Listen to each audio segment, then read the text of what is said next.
Okay. So, what I want to talk about today in Tefillah, we'll do come at it through a little bit of Lamdus, is the question of how we say what we say in Tefillah. Because one of the things that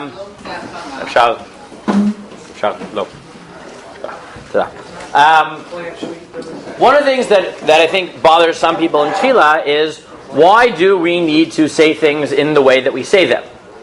Right? I mean, we talked about this a little bit in that question answer, whatever it was, 3 weeks ago. Now the Rambam is mechadesh, something that David will like, and I want to try to figure out where the Rambam got it from. The Rambam tries to answer this question: why do we really care about how you say things? So, in addition to what we've talked about, that we after Karbanot we moved to more formalized Tefillah, taking some ideas that already existed. He writes as follows. He writes in Halacha Gimel Dal, if you are eloquent or capable of talking, so ask for a lot. And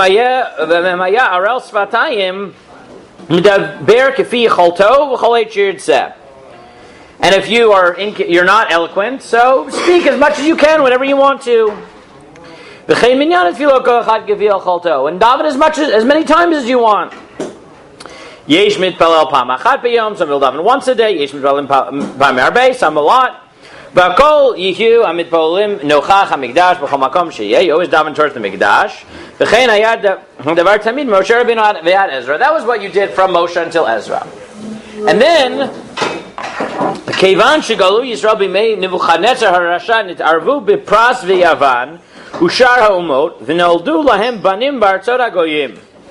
But after the galut of Bavel, the Jews were spread out in the whole world. Yeah. You'll like it today, Zev. We're doing Lamdus that will lead us back. This is a Rambam share. So he said, so once we went into Galut, so we were scattered into all the different nations, and we had children, Votana banim nitbalu svatam, and they got their language mixed up. So now, if I stop right there, what would you say? What is the next word supposed to be, right? He's about to introduce why we have tefillah, formalized prayer. He's talking about being in other countries. What should the next line be? They spoke different languages, and therefore what? They didn't know Hebrew. They didn't know Hebrew, right? So Chazal had to come up with a gear. So that's not what the Rambam says. The Rambam says, the problem wasn't they didn't speak Hebrew. The problem was that they spoke Yiddish, right? Was that the languages that the Jews did speak were themselves not pure languages. Everyone spoke a little bit of this and a little bit of that, right? They spoke Yiddish, which is a little bit of Hebrew, a little bit of German, a little bit of this. They spoke Yeshivish, which is a little bit of English, a little bit of Yiddish, which is itself a conglomerate, a little bit of Hebrew, a little bit of whatever, English, right? English, which is a composite of a little bit of this and a little bit of that. 1 second. The kevan shayam midaber eino yachol daber kol tzar kol b'lashon achat ela b'shibush. And therefore, people became incapable of articulating their thoughts, ki hu zeh, in a single language. Right? Not just Hebrew, in any language. Right? Any real language. Shne'amar, v'neim chatzi midaber ashdodit v'gomer, v'neim agir midaber yudit chasham v'am, u'mibnei zek shaya, achad mehen mitpalel, tiktar l'shono, l'shol chavatzav. So when people would daven, they would say it very succinctly. They would try to do it, and a little bit of Hebrew, a little bit of this, a little bit of that, a little bit of whatever, right? The kevan shara Ezra ve'dino kach amdu v'tiknu lahem shmona esrei brachot ala seder. That was the final straw. Shmona esrei, right? And then he goes on 3 praise, bakasha. We'll come back to that. Hold that, right? The structure as we know it. Now, I want to do 2 things in this shir. One is I want to figure out where the Rambam got this notion from, and the second is what is the import of what he says. Okay? Let's start with the second. What is the import of what he says? At least what I think. And this, the Rambam, I put it to you in the title that I called the shir, right? We all have to we have to dive in the same language, essentially. He doesn't say that. Right. It's not about the same language. Let's be careful. No, the Rambam doesn't say we have to dive in the same language. No, but same language? What do you mean by same language? You said that it seemed like the people couldn't speak in one coherent language. You just said 2 things. Yeah. Coherence. It's coherence. It's not what.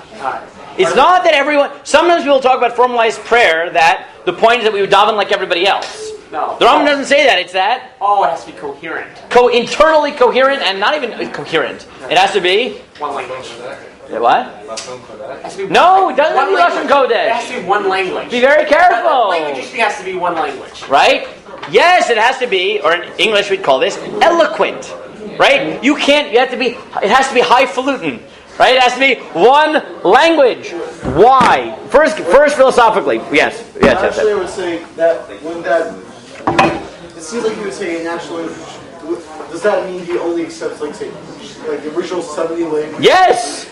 So is that? Yes. So I guess by extension, you're not allowed to daven in English. Yes. Modernly. Hold your thought. First, philosophically, then we'll get to the halachic point. Philosophically, what is the Rambam? Now, why would you say this? Why is eloquence important? Why is formal language important? Why?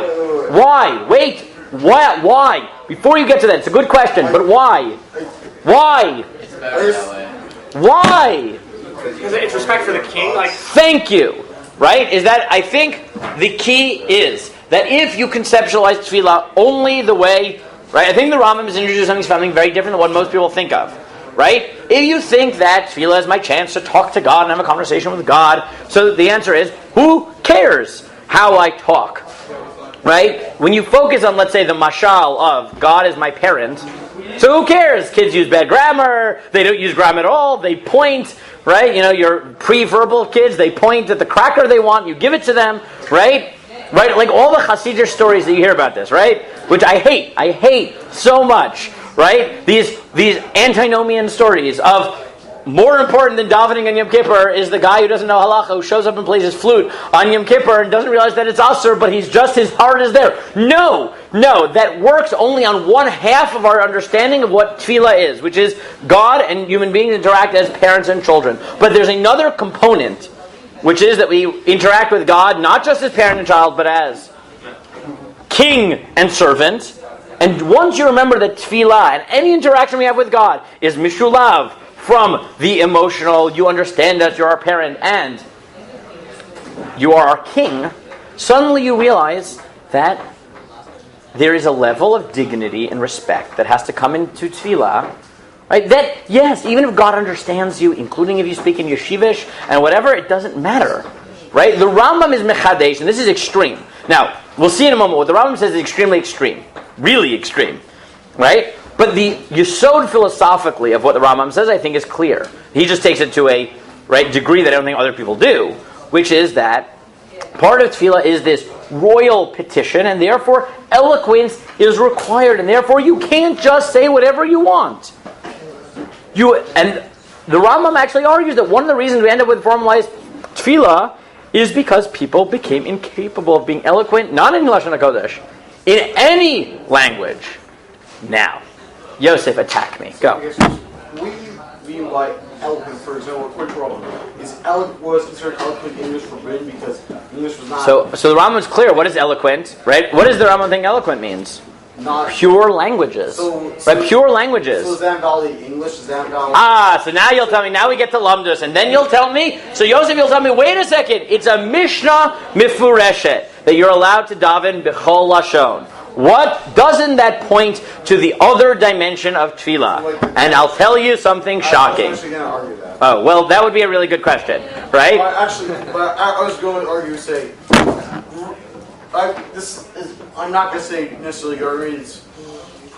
These are going to say Mishnah seems to assume like Greek is at some level good language, but great. According to Martin, actually, I'm just not going to trust. The Rambam explicitly says Greek is a great language, but we don't know pure Greek, and therefore you can't use it for Sefer Torah. The Rambam is pretty consistent on this point. Okay, fine. Now, you'll tell me, right? So I think this is the philosophical question at play, right? Which is, if you say that you can only, that you can only daven in a very formal language, that's that you focus on the side of tefillah, which is the royal petition. If you are very much in that, it doesn't really matter what you say, how you say it, just pour your heart, you focus on the other one. The problem with the Rambam is, now the Lumdish problem. What's the Lumdish problem with the Rambam? I already just said it. Yes. In tefillah, do we ever use a present tense Hebrew? Yes. But there does not seem to be a present tense in Tanakh. Therefore. Do we actually? No, Maybe but not. we say Shah instead of Asher. Asher is like the more older biblical way of saying it. Okay. Therefore, if we did, But they do. It appears sometimes. It's not incorrect. But Right? It's not incorrect. I don't think it appears anywhere in Chumash. It wasn't. It's not incorrect. It was a later development. It was a later. You never have a shed.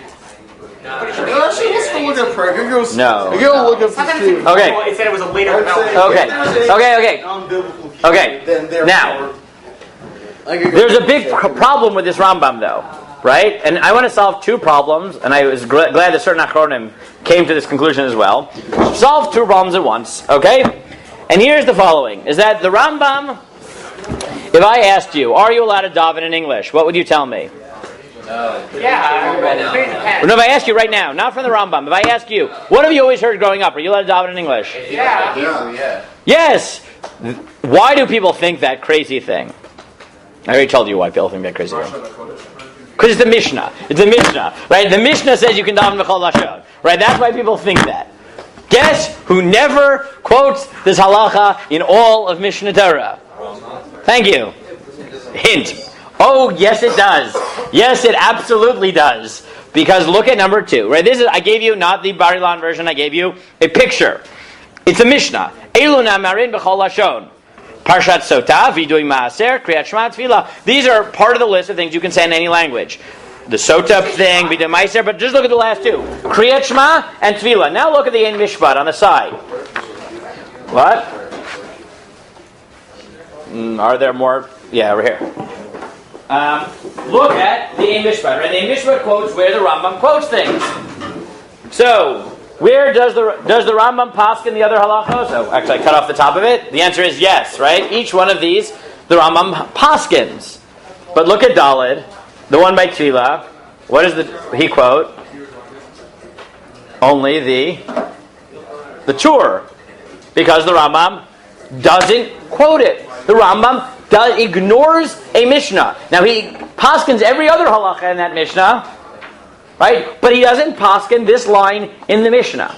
That's really strange. Oh, it is really strange. Good. So you have two options. You can either say, right, which would be weird because he paskin every other line in it. Or he specifically didn't include it. And why would he specifically not include a Mishnah? Because he doesn't hold by it. Well, good. Why wouldn't he hold by it? What does he need to not hold by? The Rambam doesn't just get to do that. What? Contradicting Mishnah or Braita. Correct. The Rambam has to understand that there's a contradicting source, right? And it's this I wanted, right? So this is what I came to the conclusion of. And then we'll get back to this halacha, because I think the truth is going to be the Rambam doesn't ignore this halacha. The Rambam rewrites this halacha and explains to you why he doesn't paskin like it in the halacha we just read. Because I have two problems with the Rambam. One is he ignores a Mishnah. The other is he makes up a history that has no evidence in Shas that the reason we have formal tefillah is because lack of eloquence in any language, right? And the argument that I finally found in several Achronim is that the Rambam thought that those two things, right, answer each other. So that's what we're going to do. Okay, this is going to be a lumdish here, but I want to get to the philosophical point that underlies it. So the Gemara continues in Sotah. Why are you allowed to daven in every language? And this is why I think this is a philosophical point, right? Why are you allowed to daven in any language? Why should you be allowed to daven in any language? What's the point of doing it? So what? Say it slightly differently. Thank you. Good. That seems to be the Gemara. Look at 3. Right? This Gemara appears in 2 places. Tefillah. Oh, sorry. I'll print more. It's fine. So he says, Tefillah. Here, Zev. Read the Gemara. Tefillah while I print out more. Tefillah, Rachmihi. It's Rachman. It's asking for mercy. Good. Viv. And every... However you want to daven, you can daven. Okay. Right? So the Gemara now introduces the justification for this principle, which is... Right? This is what we all would say. Why are you allowed to daven in other languages? Because davening is about a conversation with God, about asking Him for what you want, and therefore, however you want to daven. Right? That's how we read it. But then the Gemara continues, and the Gemara says, Amar Rav Yehuda Marav, Lo'olam al yishal adam tzrachav b'lashon Aramit. How are you allowed to daven in any language? You're not allowed to daven in Aramaic. I'm allowed to daven in Aramaic. The Amar Rabbi Yochanan called Shol Tzracha B'Lashon Arami Ein Malachei Asharet Niskakin Lo. Anyone who davens Aramaic, the Malachim don't pay attention to you. I want to bracket the theological question of why they don't understand Aramaic and why we're davening to Malachim at all. Maybe we'll get to it, but let's bracket it for a minute.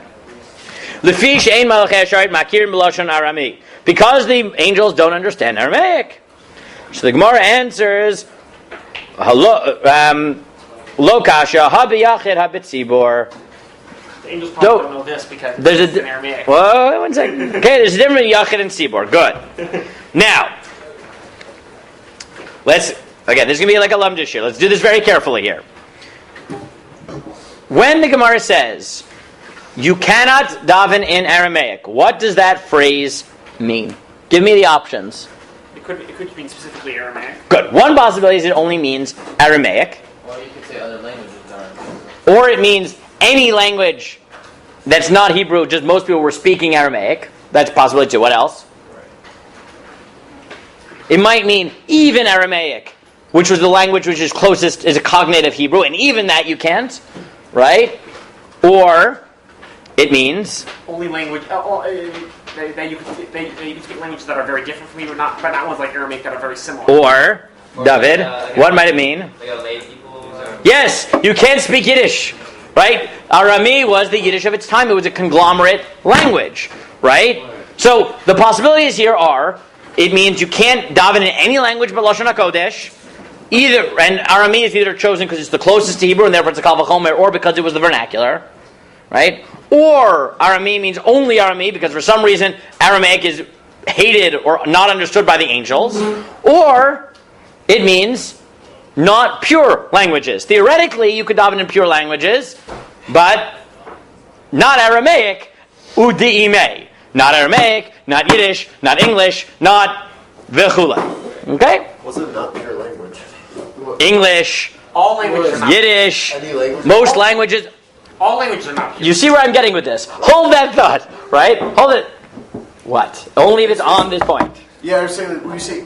There's more sources printed for people who want. Guys, Gavi, there's more sources that I printed. Do you mean like language will say the peasantry such a poor people, or do you mean like it's mixed? What? We'll see.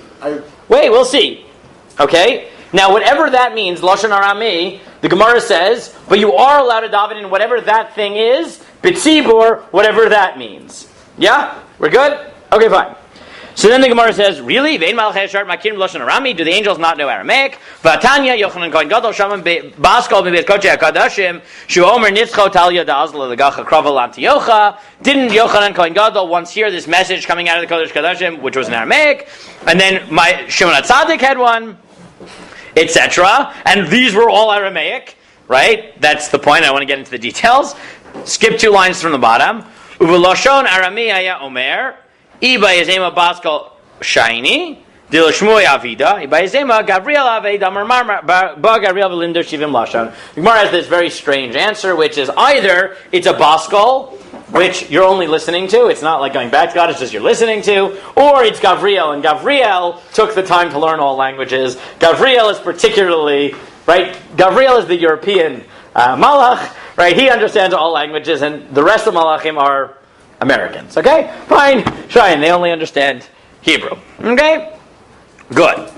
Now, what does this halacha mean? What does Yachid Tzibur mean? What does Arami mean in this Gemara? So there are basically 3 shitot in the Rishonim. Okay? Skip for a moment to the Beit Yosef. Okay? Beit Yosef quotes this Gemara, and he quotes the 3 shitot that you have. Katav Harif, second line. In the second line, number 6.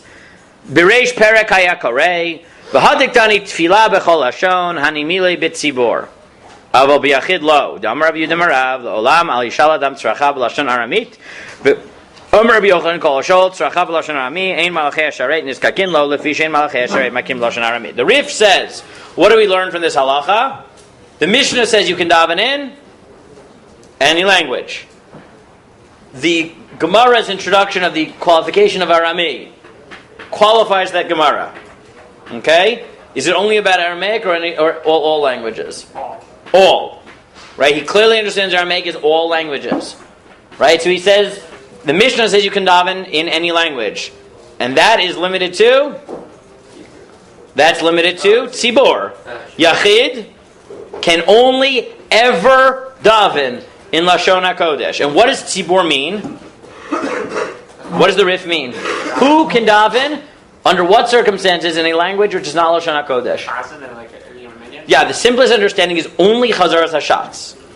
Right, the simplest understanding of the Rif is the only thing, ironically, that's allowed to be in another language is Chazaras HaShatz. Maybe the Rif means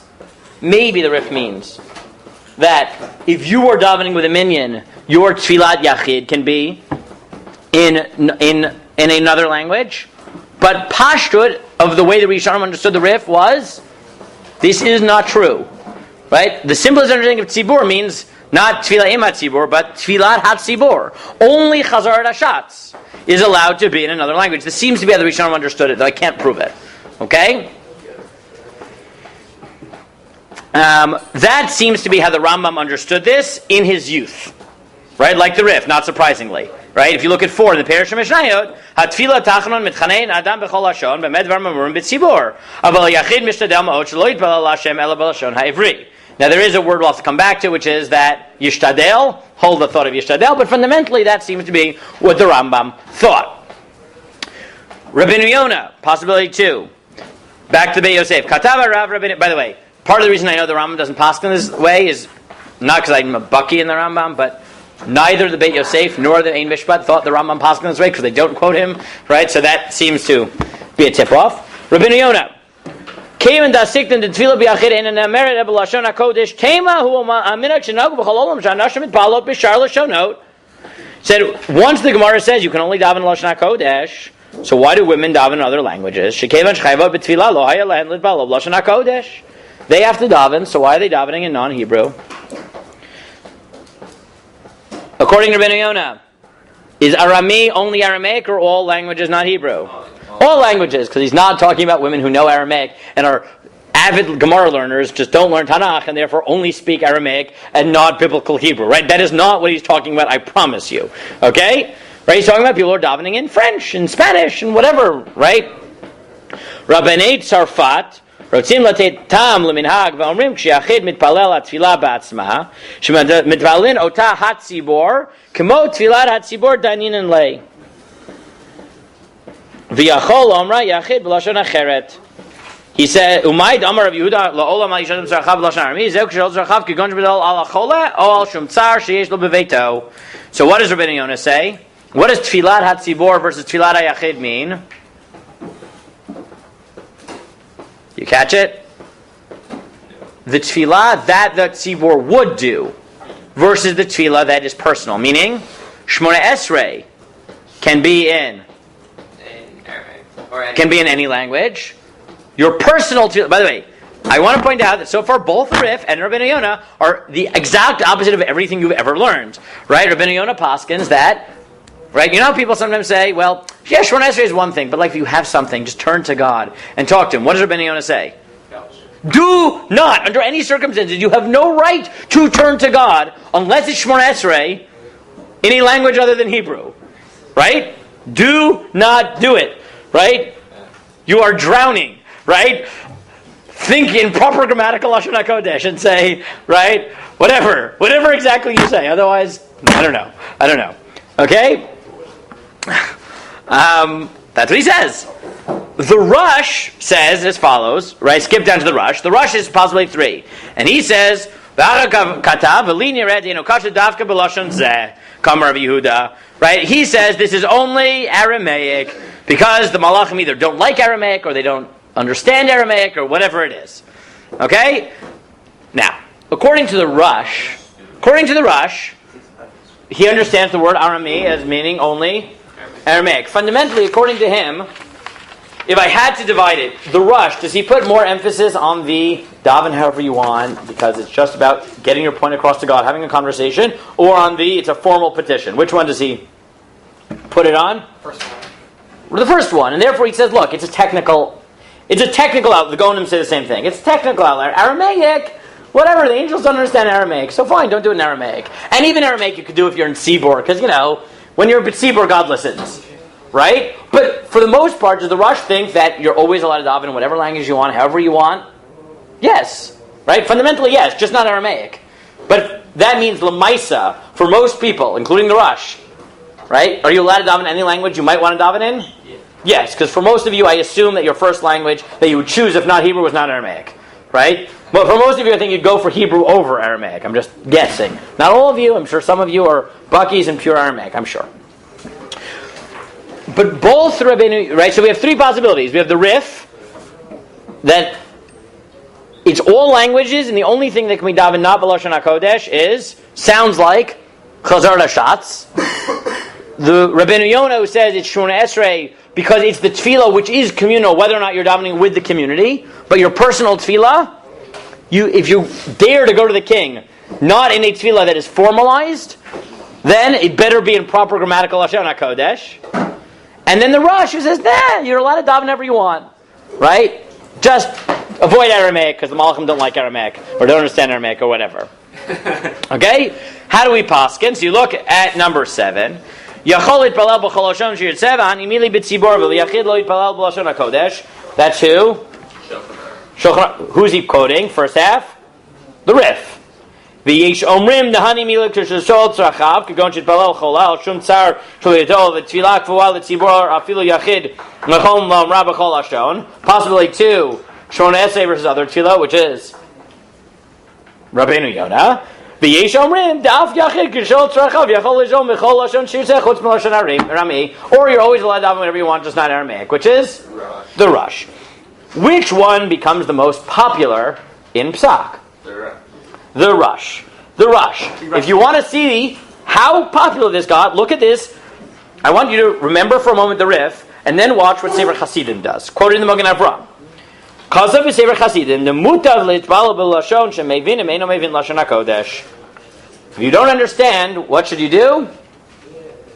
Lashon HaKodesh. Look at Sefer Hasidim that he quotes in number 9. Im yavo elecha mi she'eino mevin lashon ivri v'hu yarei shamayim. If someone comes to you and he doesn't know Hebrew and he fears God, v'yirtzeh lechaven, he wants kavana. Ovim tavo lefanecha isha, or a woman comes to you, emor len shemadu hatfilot lashon shemevinim. Just tell them to daven whatever language they want.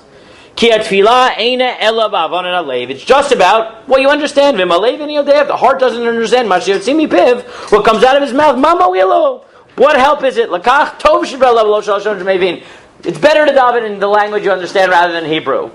Right? You understand? We've now gone from the gap between the Rif and the Rush plus Magen Avraham Sefer Hasidim is that if we say that the philosophical underpinning of this philosophical sugya, right, of how much do we require you to learn proper, right, eloquence to speak, and how much we just say, just daven however you understand, right? Which one wins out, historically?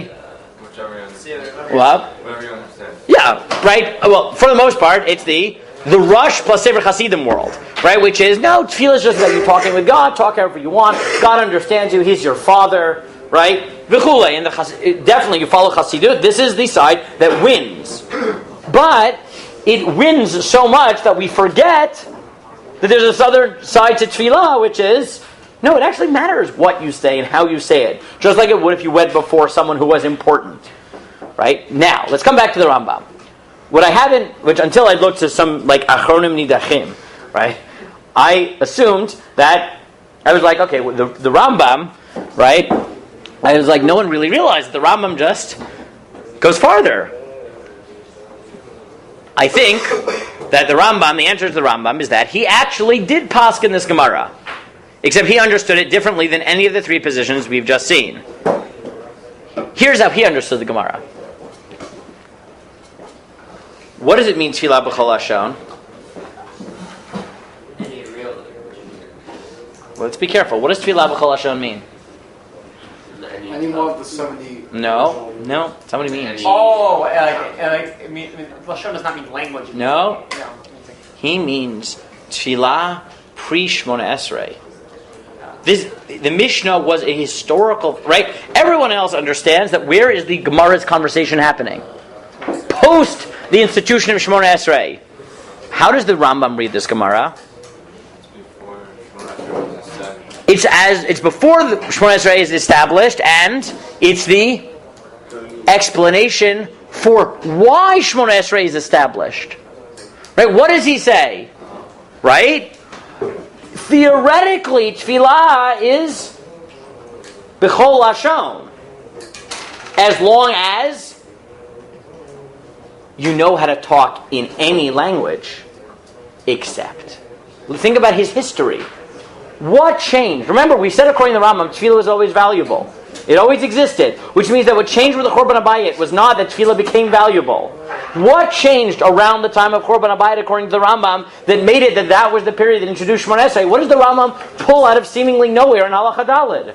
People were no longer speaking in it. The people were no longer speaking A coherent language. any coherent language. Now think how the Rambam reads this. How does he understand Arami? Not any language. How does he understand Arami? It's one of those impure languages. Impure languages. He says, you can daven b'chol lashon, but only if you have a pure language. And then with time of Korban Habayit, what happened? It wasn't that people stopped speaking Hebrew. Because you can speak in it. You can daven in any language. What did they stop speaking for the Rambam? They stopped speaking anything properly. The world became a place where all the languages we speak are these, right? They violate the Rambam's sensibilities of what language is supposed to be, meaning pure. None of our languages are pure. So how does the Rambam understand? Aval ali palel b'lashon arami. That's any impure language. What? That is any imperfect language, and then b'tzibur, what are you allowed to do? You are. Right? Think about how radical the Rambam is. He's saying, theoretically, you can daven in any language, right? You can daven b'lashon, right? Well, you can daven maybe b'lashon arami. Well, let's be careful here, right? What does the Rambam seem to think? Can you daven l'maisa? Are you allowed to daven nowadays in any language other than Hebrew? No. Well, so I think that's what he originally thought. Right? Originally, he probably understood it like the Rif, right? Like in the Parish Mishnayot. But he went farther in Mishnah Torah and said, no, you're not even allowed to do that. Why? Right? Because maybe he came to believe that Arami meant... Well, then he's going against the Gemara. No. Make a distinction between Hebrew and Hebrew? Yeah, but he thinks that was pre... right? All pre. Yeah, it's all pre. Remember we said the Rambam probably believes in a value of Tefillah and existence of Tefillah before. What's he saying? Right, remember we said a lot of things hang on this. Did Shemona Esrei exist in any form? Pre... The Rambam seems to read this as a rejection. Right? That one's language... Right? You could speak... Well, actually, maybe he doesn't say Aram. It's an impure language. Maybe not. Maybe he does, maybe he doesn't. It depends on how... Well, it depends what he thinks here. There's two possibilities of what he thinks. One is that he, in the Maskana, rejects this whole halacha and thinks that this is all a pre-Shemona Esrei discussion. But once no one speaks a pure language, you can't ever daven in anything but Lashon HaKodesh. Possibility two is to think that he still believes like the Rif and to mudayik the following. This is what several Achronim point out, which is, if you look 3 lines in, he says, when one of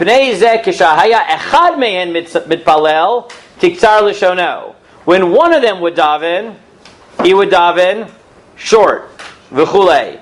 Now, several Achronim picked up, why does he say that when an individual would daven, he would daven however he wanted, and now you can't? Because he passes like the Rif. He's saying that this is only true for the Rif, right? It's true like the Rif, meaning that only a Yachid can't do this. Right? Shemona Esrei was made for Yechidim, who, because they don't have a pure language, aren't allowed to daven. Right? So I think there's 2 ways of reading the Rambam. One is to say he thinks that Arami is an impure language, and the only way to daven it is B'tzibur, and that's why he's Medayek Echad.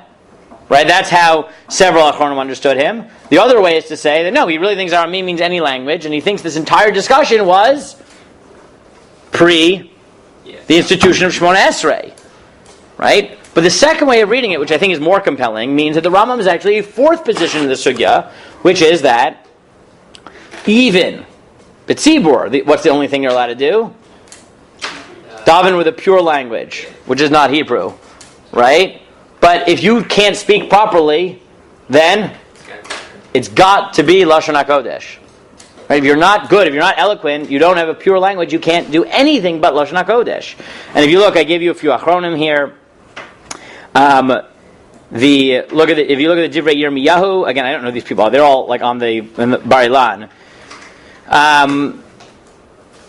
He says, "V'imkein yeshom l'Rambam b'Mishnah mitfila demechuyav midina aval ata shetiknu seder tefillah v'lashon hakodesh v'ikar atam b'takanasa mishum hamedabrim lashon agalim b'safim u'revet lefi zeh ein l'shanot gam alashon." Said the Rambam must have understood the source for the Rambam was the Gemara about lashon Arami. Right? He doesn't view this as a qualification of what you're allowed to daven in other languages. He views it as a historical statement. Once people started speaking only these Mivulbal languages, you could never speak daven in anything but Lashon HaKodesh. And this is the Rambam capturing that halacha. And that's what the Yad HaMelech says it as well, right? Hine achilok asher ben kodem takana shmona esrei shetiknu anshe knesset gdola ben achar takana, right? The difference is before and after the takana. Right, the alternative is what you have in the Meiser Okech and the Mishnah Halachot, which is that he paskins like the Rif. Right, is that he's medayik from the language, from the lashon of Yachid. Now, again, what I think hangs on this, and why I think it's important to go through this sugya, is that we are all brought up in the world of the Rush, right? The world of the Sefer Hasidim, where what we were taught since we were little kids is that tefillah is just about God understanding you. Say it however you want, understand it however you want, right? But I think, even if that's how we paskin, we have to realize that is, at the very least, the minority position in Rishonim, right? The Rif and Rabbeinu Yonah both reject it, and the Rambam may totally reject it even more extremely, right? And they go on the side of saying, no, how you say things is important.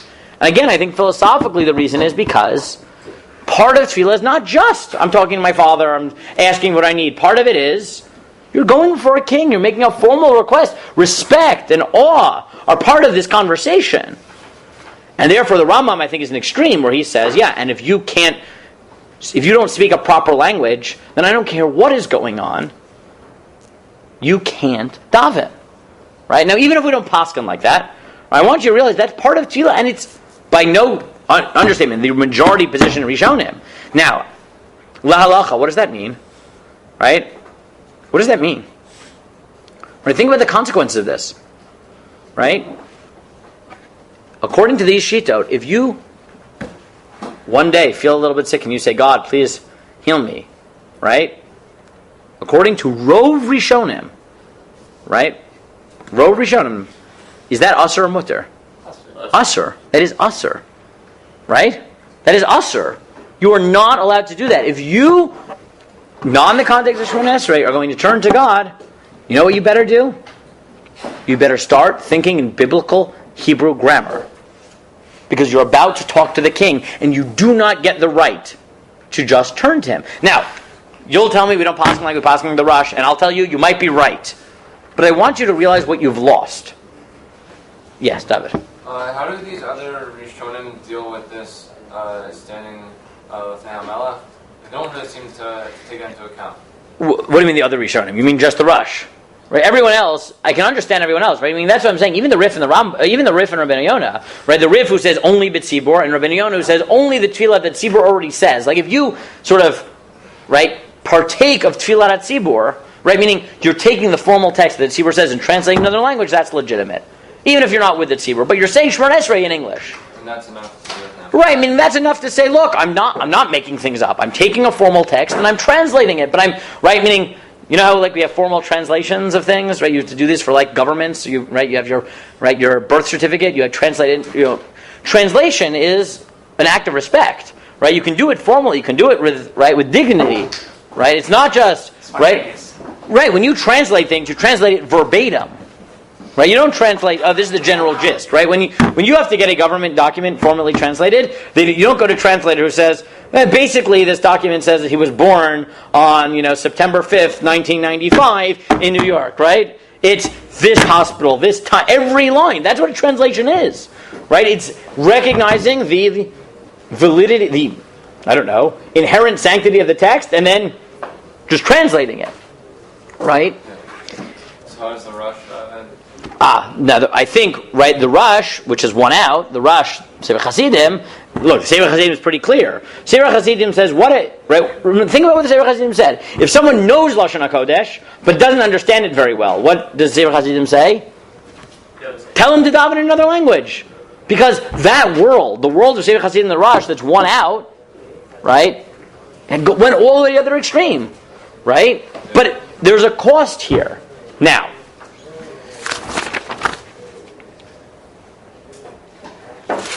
this was all true until, in 5 minutes I'm going to try to get my main points across here, okay?